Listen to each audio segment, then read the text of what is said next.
This is a contract from 5,000 years ago. To read it, you must break it. Inside there is no text, only tokens of different shapes for different amounts. Numbers came before letters. Southern Mesopotamia. Here the Sumerians appear, the first known civilization. At first they are villages of a few hundred. Everyone knows everyone. At the center, the temple, or the house of the god, as the Sumerians call it, run like an estate, with land, herds, and workers. No religious side, no economic side. One house farms, stores and chairs. The harvest comes in and is stored. Work is paid in barley, measured in identical bowls. Between neighbors a word is enough. I lend you grain, you pay me back after the harvest. Debt is older than money, for thousands of years it needed no instrument, until the goods leave the village. One temple sends grain to another days away. The receiver was not there when it was loaded. All he has is the carrier, and his word. Around 3500 BC the answer appears. One clay token for every measure, sealed inside a hollow ball. A bulla. The sender and a witness roll their seals. The signatures. Before closing it, they press each token on the outside. The count exists twice. Outside in sight, inside protected. If it matches, it is broken in front of everyone. If not, the seal says who answers. That sealed ball is the first contract known to history. But the villages grow, and by 3100 BC Uruk reaches 40,000, the most populated city on Earth. No one knows everyone anymore. Potters, weavers, scribes and debts run into the thousands. A ball of tokens can only say how much. It must say who, to whom, what and when. The marks outside are enough, the tokens inside are not. The ball is flattened and becomes a tablet. The impressions become signs, and cuneiform writing is born. Not to tell stories, but to count debts. Oh, counting is the mother of writing. And 1400 years later, the cities are enormous and trade crosses borders. Assyrian merchants, heirs to that writing, carry tin and textiles to Anatolia and come back with silver. Months on the road, partners who never meet, middlemen in between. Guaranteeing an amount is no longer enough. Now a text must be guaranteed. So they combine both inventions. The written tablet, inside a sealed clay envelope. The text is copied outside, the witnesses seal it, and if the two disagree, the inner one wins. To read it, you must break it again. Long before the first coin, there were already contracts. Because money is any instrument that can do 4 jobs. Measure, exchange, store, and defer. And in Mesopotamia, without a single coin, 3 already worked. Account, exchange, and deferred payment. Storing was missing. Something worth holding on its own, far from the temple. They buried this queen with 7,000 shells from a sea thousands of kilometers from her kingdom, northern China, around the year 1200 before Christ. The Shang dynasty. This is the tomb of Fu Hao, queen, general, and priestess. Buried with her were 468 bronzes, and with them, 755 jades. And even so, the shells came to nearly 4 times everything else put together. The capital of her kingdom was Anyang, a city like nothing before it in East Asia. The city runs for kilometers, on platforms of rammed earth raised by the labor of thousands of peasants. And at its center stands the king's foundry. Copper from one range of mountains, tin from another. 2 metals that never occur together, alloyed in the exact proportion. Out of that workshop comes a cauldron of 832 kilos, poured in a single cast. The king alone may consult his ancestors about the harvest, about war, about sickness, and that bronze becomes the ritual vessels that legitimize his absolute power. Tribute is paid in grain and cattle, and dealings rest on barter and on agreements of mutual trust. Jade, salt, and beautiful shells also reach the palace, born on the reefs of tropical seas thousands of kilometers away. Probably the Maldives. No one makes the whole journey.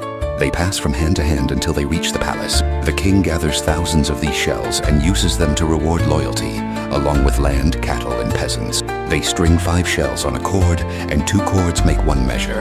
And so the shells become a unit of account in dealings between nobles. The workshops of Anyang turn out millions of ordinary objects, pottery and bone tools, far more than the city needs. Trade spreads, and the shells become a means of exchange that multiplies dealings once held back by direct barter. The king can cast bronze at any size he wishes, but he cannot manufacture these shells, and their scarcity makes them worth more and more. That is storing value. What you save today still holds its worth the day you need it, but the scarcity lasted only as long as it took someone to imitate it. First in bone, then in stone, and in jade. later in bronze. The day someone cast the first bronze shell, their abundance came to be set by whoever held the mold, and that bronze stopped imitating the shell. It became spade and knife, and the sign for those shells survives 3,000 years later in the Chinese language, inside words like buy, sell, wealth, and expensive. Money is an instrument with 4 functions. Those shells performed 3. They measured, they were exchanged, and they stored value, not the 4th. In Anyang, no one lends and no one owes. With Fu Hao, money learned to store value, but only for as long as no one knew how to make it. But there was a people who paid with money you could grow and eat. Japan, the Yayoi period. The year 300 before Christ. 600 years of history, and if you look for their money in a museum, the case is empty. Here money was sown in spring and eaten in winter. For the first time it took on the value of life itself, because one bad harvest condemned you to hunger. And these were not an isolated people. The iron in their tools came from the Korean peninsula, and from China polished bronze mirrors arrived by the hundred. In every age money tends to be whatever is scarcest or whatever is most needed. And in the Japan of those days, what was most needed was rice. Rice came from the mainland by way of the Korean peninsula and took hold in the lowlands of northern Kyushu. And it is grown by hand, without draft animals, and rice keeps. There is no livestock, and what you hunt is eaten that same week. What you reap lasts until the next harvest. For the first time there is food left over at winter's end, and more is left over in some houses than in others. There are no cities here. 6 centuries later, the largest settlement we know of is called Yoshinogari. 40 hectares, 1,200 people inside the enclosure, and some 5,000 more in the hamlets around it. A ditch 2.5 kilometers long surrounds it, with a palisade and earthworks. And inside the granary, guarded and raised on pillars, there are 30 chiefdoms, each with its ruling elite. A few at the top, everyone else below, and lower still, the slaves. When they meet on the road, the one below steps aside and kneels. Tribute is collected in rice, and there are strongholds built for nothing but to hold it. If tribute is paid in rice, everyone needs a surplus of rice. Whoever sells you a tool in exchange for rice does not eat it. He keeps it to pay his own tribute, or trades it for something else at the chiefdom's market. Metal could not replace rice as money. Iron went into the tools of the field, and bronze was cast into ritual bells, or into mirrors of that polished metal. Rice paid for those metals imported from the mainland, but it only held its value while it could still be eaten. A little damp was enough for the grain to sprout and spoil. This money was remade every year with the sowing, and the winter surplus went back into the ground in spring as a future harvest. When your life depends on your money, that money is defended with life itself. Hence the ditches around the granaries, and hence the wars between the 30 chiefdoms. Out of those wars came Himiko, queen and shaman with the 30 chiefdoms under her rule. When in the year 238 of our era, the Emperor of China sent her a golden seal and 100 bronze mirrors as a gift of courtesy, she answered with cloth and 10 slaves. Not one single coin in this whole age of history. Because in Japan money was sown, and what you sow is not struck. Thousands of stone cubes, all the same weight, each the size of a die, spread across cities scattered over more than 1 million square kilometers. Of the people who cut them we know no king, no god, no war, no name worth remembering. We know their unit of weight, Indus Valley. 2,600 years before Christ. More than 1,000 settlements and 2 great cities, Harappa and Mohenjo-Daro, almost 600 kilometers apart. The most valuable goods like grain, copper, or silver were weighed. But if every house has its own way of weighing, there is no price, only argument. The answer: cubes of chert, cut and polished. A hard stone that does not wear down, and a shape that does not roll. The smallest weighs less than a gram. The next one double, and the next one double again. The most common is the 16-unit cube, 13.7 grams. The same cubes in Harappa and in Mohenjo-Daro. Identical across every site excavated, bricks in the same proportion in every city. Streets laid out square, wells and covered drains. And not one palace, not one royal tomb. Their writing is still undeciphered. We do not know what language they spoke or what they called themselves. Of that society, the only thing that is not a mystery is its system of weights. The weights piled up beside the city gates where the goods came in. Who collected there, we do not know. 2,000 kilometers west, in Mesopotamia, the same problem has another answer. Their unit is the shekel, about 8 grams of silver. 60 shekels make a mina. 60 minas, a talent, and below the shekel sits the shay, a grain of barley. 180 grains weigh 1 shekel. A seed is the standard for measuring silver. At 14 agate weights were found. The smallest 140 milligrams, a shekel divided by 60. Putting it on the scale took tweezers, and a standard has to be imposed. The oldest surviving laws are those of Namu, king of They do not open by talking about crimes. They open by saying he fixed the weight of the mina and the silver shekel. Before legislating on anything else, a king made clear how to weigh what deserves a price. Those standards were not exchanged, did not store value, did not settle debts. They only measured. And without that, none of the other 3 works, and a good standard travels further than whoever imposes it. In the Persian Gulf, the merchants of Dilmun stopped weighing like Mesopotamia and switched to the Indus standard. To speak to each other, they needed an interpreter. To weigh, they did not. Around 1900 years before Christ, the Indus cities empty out and those cubes stopped being cut. The shekel went on weighing the same for thousands of years, because a standard lasts as long as the people who use it. A tablet of unbaked clay coming apart in the water. This is not carelessness. It is the law canceling a debt. Babylon, the capital city of King Hammurabi. The year is 1750 before Christ. Of it we have dug almost nothing. Its archives below the water table have turned to mud, except at Narrow streets packed with shops, workshops, chapels, and houses of up to 9 rooms, all of them opening onto an inner courtyard. And the family dead, buried under the floor of their own house. In some of those houses the tablets turned up. Contracts, lawsuits, and accounts of each family, and through their writing their laws have reached us. They sort the Babylonians into free men, palace dependents, and slaves, with different penalties for the same offense. Barley grain was the common currency. Silver, the merchants. The surplus was lent by the temple and the palace, or by any private person without exception. Family debts in grain were used to sow, to eat, or to pay tribute. Merchants traded with what the palace handed them and split the profit. It is the first time idle wealth earns a return through a middleman. For trade, for now. Nobody lent someone else's grain because nobody held other people's deposits, and banking has not appeared yet, and those contracts put a price on time. The merchant's silver, 20% a year. Barley, 1/3. They were the cap set by the king, and they did not move for 350 years. Debt runs by the calendar. The harvest depends on the river, and a bad year defers and swells it. The security was the debtor's own time or a child's, working as servants until it was paid. Hammurabi capped it at 3 years, and in the 4th they went free. If flood or drought ruins the whole harvest, not just part, the debtor washes his tablet in water and pays no interest that year. It works like insurance, and the premium was already inside the interest. On taking the throne, or when debt was choking the whole kingdom, the king proclaimed a misharam. Arrears were cancelled, including the taxes owed to him. Seized property was returned, and the servants were freed. But not everything was forgiven. The only edict we have in full, that of Ami Saduqa, says so. No exemption for anyone who took silver or barley for a trading voyage, and all of it depended on a king deciding. Centuries later, the Hebrew Bible wrote it into the calendar. Every 50 years, land that had been sold returned to the family that lost it, and those in debt servitude went free, with no king having to grant it. And in Babylon, silver and barley meet for the first time. All at once, the 4 functions of money: to exchange, to measure, to store, and to defer. But there was another place where money was only a number, and nobody ever touched it. Egypt.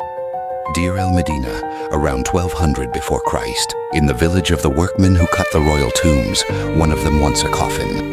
The man who makes it writes the price on a stone. 25 deben. The customer hands over copper, a pig, 2 goats, and 2 sycamore logs. Each good at its negotiated value until it adds up to the final price, and nobody has ever traded or stored a deben. It is only the unit of weight in copper or silver used to price everything else. Nothing is grown in that village. It sits in the middle of the desert, ringed by a mud brick wall. About 68 houses. Water arrives on the backs of pack animals, and everything they eat is handed out by the state. A workman is paid 4 sacks of wheat a month, and 1.5 of barley, up to 3 times what a field hand earns, and he has some left over. They work 8 days out of 10, and on their days off they take commissions from the rest of Thebes across the river. Their wives weave, and every household keeps pigs, goats, and donkeys. They own things they trade, rent out and lend, and they set the price themselves in deben, and everything they own goes on the costliest purchase of their lives. The coffin for their own tomb, cut by themselves into the hillside beside the village. We know all of this because the village was excavated systematically from 1922 for almost 30 years. In a single shaft, they found more than 5,000 written flakes of limestone and pieces of pottery, rations, loans, lawsuits, letters, days missed at work. It is the best documented everyday economy in all of antiquity. But when the wage is the food, no delay in payment is tolerated. Year 29 of Ramesses III, 18 days and the ration has not arrived. The gangs walk past the checkpoint shouting that they are hungry and sit down in front of the funerary temples. The vizier comes down, negotiates and hands over part of the arrears. It will happen again. It is the first recorded strike in history. It was written down by Amenacht, the village scribe. And from that same hand survives the oldest map of gold mines in the world, because gold there was. They mined it themselves, in Nubia and in the desert. A foreign king wrote to the pharaoh that in Egypt gold was as plentiful as dust. It went out as gifts to other kings, and it never became coin. Egypt paid its own people with its own grain. Egypt raised the pyramids, Karnak and the Valley of the Kings without striking a single coin. Wages in kind and 1 unit of weight in metal were enough to speed up dealings between private people. But a local weight standard is only worth something among those who recognize it. In distant lands, you need a universal weight standard, accepted at any corner of the known world. South coast of Turkey, at the end of the 14th century before Christ. A ship 15 meters long, built of cedar from Lebanon, goes down off Cape Uluburun. It took 3,000 years to come back to the surface. 11 excavation campaigns and more than 22,000 dives. Inside there were 10 tons of copper, 354 ingots shaped like an ox hide, with a handle at each corner to carry them on the shoulder, and 1 ton of tin. The exact proportion for casting bronze. The copper came from Cyprus, 2/3 of the tin from the Taurus Mountains, the other third from a mine in Central Asia, more than 4,000 kilometers away. With them traveled glass from Egypt, ebony from Sudan, amber from the Baltic, elephant and hippopotamus, ivory and ostrich eggshells from Syria, and a gold scarab with the name of Nefertiti. A single ship linked the Baltic with Egypt, and in that whole network not one coin circulated. The oxhide ingot is the closest thing to a coin of that age. Almost pure metal, in a shape anyone recognized from a distance, the size of what one man can carry. Many bear marks in size before the metal cooled. Nobody can read them yet, but it lacked the essential thing. The form said where it came from. It did not say what it was worth. That is why among the cargo 149 balance weights turned up. It is the best preserved set in the whole Bronze Age, and they do not answer to a single standard. There are at least 3, spread across 9 sets. Small weights for gold and silver, and large ones for ordinary goods. Several have bored holes filled with lead because they were calibrated by hand. There was no universal standard of weight. There was a professional who carried with him every standard he might need. The only universal thing was the balance. There was also a gold ring cut in half. It was not a broken jewel. It was gold to weigh, and a notebook of 2 boxwood leaves with an ivory hinge which held wax inside to be written on. The wax was lost. It is the oldest surviving notebook, and it is blank. Who sent all of it is still a mystery. The cargo looks much like the gifts between kings described in the diplomatic letters of those years. In one of them, the king of Cyprus sends the pharaoh 500 talents of copper and apologizes for the shortage because an epidemic has left his country without people to go down the mines. But gifts between kings do not need weights. And on board there were 149. A century and a half later, that world disappeared. The palaces burned and the trade routes were cut. When they were re-established later, it was no longer with tons of metal. It was with fragments of silver that fitted in a fist. And it occurred to someone to wrap them, seal them, and never weigh them again. Coast of present-day Lebanon, around the year 1000 before Christ. A 200-kilometer strip between mountain and sea, almost no land to farm, but the finest cedar forest in the Mediterranean. There are 4 cities there that never united politically: Byblos, Sidon, Arwad, and Tyre. This last one on an island a kilometer off the coast. each with its king and its council of merchant families, and the business did not belong to the cities, but to those families. They placed their own representatives in a distant port, and goods traveled between relatives. Theirs was the cedar, and a purple dye that cost as much as precious metal. Everything else, tin, ivory, ebony, silver, came from other lands. They lived by moving other people's goods. The Greeks called this coast Phoenicia. They never adopted that name and identified themselves by their city of origin. To trade, you need a standard of exchange that everyone accepts. Every deal was settled in silver, cut with a chisel and weighed, and every balance is an argument. What one man calls good, the other eyes with suspicion. At an archaeological site on that coast, Tel Dor a jar appeared holding 17 packets of silver. Each packet wrapped in linen cloth and closed with a clay seal. 8.5 kilos. A sealed packet is an amount that someone you trust has already weighed. While the seal is intact, there is no need to weigh it again. It looks a lot like physical money. The Tel Dor packets carry a stamped scarab. A seal certifies the trust in whoever said it. It works only inside that network of representatives of one same family, but the seal was on the cloth, not on the metal. Break the wrapping, and you must weigh again. None of those 4 cities owned a silver mine. What they weighed on their balances had come by sea. The lead isotopes in that silver place it in mines of Anatolia, of Sardinia, and of the southwest of the Iberian Peninsula.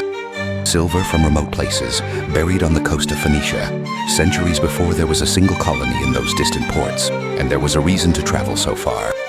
The Assyrian kings of Mesopotamia collected the tribute from these Phoenician cities in silver, year after year. Whoever owes silver every year ends up sailing to where the silver is. Without a single coin, they reached North Africa and the Bay of Cadiz. When the Phoenicians finally struck coins, coins had been circulating around the Mediterranean for more than a century. It was around the year 460 before Christ, under Persian administration. The greatest traders of the ancient world were among the last to use coins. The coin was not introduced by trade, which had worked for centuries without it. The state imposed it, and at the other end of the world, another power was solving the same problem very differently. It gave metal a form recognizable by itself. The central plain of the Yellow River in the 7th century before Christ. The king keeps the rights and has lost real power. He governs only a small territory around his capital, Luoyang. Dozens of states govern themselves, fight one another in war, and issue their own money, with its own weight and its own inscription. It lets you trade every day, but only in the state that issues it. It is small money. One piece buys little, and that is why it circulates so much. In every other state, its value is the value of its weight in bronze. Bronze, which used to imitate shells, begins to take other shapes. Miniature bronze spades appear with a hollow socket and a flat blade, and knives with a ring at one end to carry them strung together. They are tools that shrank until they lost their use. The shape follows the trade of each place. In the farmland, a digging tool. On the coast and along the edge of the steppe, a knife. Meanwhile, in the west, the coin appears. A disc of precious metal between 2 dies and a hammer, one piece at a time. Money that is dear and scarce, good for treasuries and tribute. Here, at the other end of the world, bronze is melted, poured into a mold, and out come identical pieces in many shapes, cheap and plentiful for everyday trade. And whoever holds the mold decides how many pieces there are, and they appear at almost the same time, with neither one knowing of the other. This is not one invention arriving by 2 roads. These are 2 different ideas of what money is for. The states take their tribute in grain and in labor. But a tax you can see is an unpopular tax. In Shandong, the state of Qi casts knives bearing as many as 6 characters. Its minister Guanzhong, however, chose to control the market in salt and iron. The book that bears his name, written long afterwards, explains why. Salt and iron are bought by everyone. Raise their price a little with the money you issue, and you collect a hidden tax, invisible and silent 2,700 years ago. But the pieces vary in weight from one to the next. A knife should weigh about 15 grams, and almost none weighs exactly that. Only the average of many comes close to the standard. A single piece drifts. And outside its own state, nobody takes a piece for what is written on it, but for what it weighs. Centuries later in the south, the state of Chu issued gold plates stamped with 1 seal repeated in 18 cells. And even so they cut them with a chisel and weighed them. But someone stopped using the balance without waiting for the seal to exist. It was enough that every piece be identical. When they are, there is no need to weigh them. It is enough to count them. Homer tells it in the Iliad around the 8th century before Christ. Two men face each other in the middle of a battle, Glaucus and Diomedes, and before fighting they recite their genealogies. You do not challenge a stranger, and killing a famous warrior brings more glory. Glaucus takes 60 verses to answer. His father, his father's father, and what each one did. And suddenly Diomedes recognizes a name. His grandfather once hosted that man for 20 days, and on parting they exchanged gifts. A belt and a cup of gold. They step down from their chariots, they clasp hands, and they do not fight. Their grandfathers hosted one another, and that binds the grandsons. A debt of 2 generations that nobody ever wrote down, because nothing here is written. What a man owes and to whom lives in the memory of his people. That is why it takes 60 verses to say who you are. They exchange their armor. Homer recites its worth. The bronze one, 9 oxen. The gold one, 100. The value was known, and even so the exchange was unequal. It was not a price, it was an obligation. The ox is the unit the value is counted in. A cauldron is worth an ox. But nobody pays with oxen because they cannot be divided. For what is precious cauldrons which are stored and inherited? For what is ordinary iron bars? Meat spits over a meter long. The excavated hoards won beneath the sanctuary of Hera at Argos say they were exchanged in handfuls of 6. That they circulated outside the sanctuaries is not proven. That handful was called a drachma, from the Greek word for to grasp, and the spit, an obol.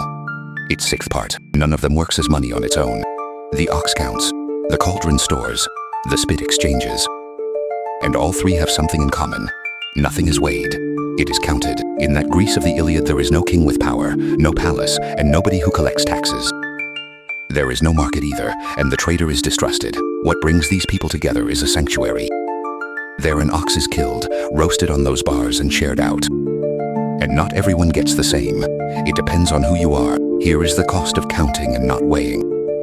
One ox is not identical to another. Somebody has to agree which one counts. The scale needs no agreement at all. Only the spits are identical. With all this behind them, the Greeks arrive at coinage. They do not invent it, but nobody adopts it as they do. The city's coin enters every deal and takes from the man who shares out the meat the right to decide your portion. The ox, the cauldron, and the spit were only worth something among people who already knew who you were. Here ends everything that was money before coinage. What was missing was a stamp to say how much. Someone to answer for it, and to charge for answering.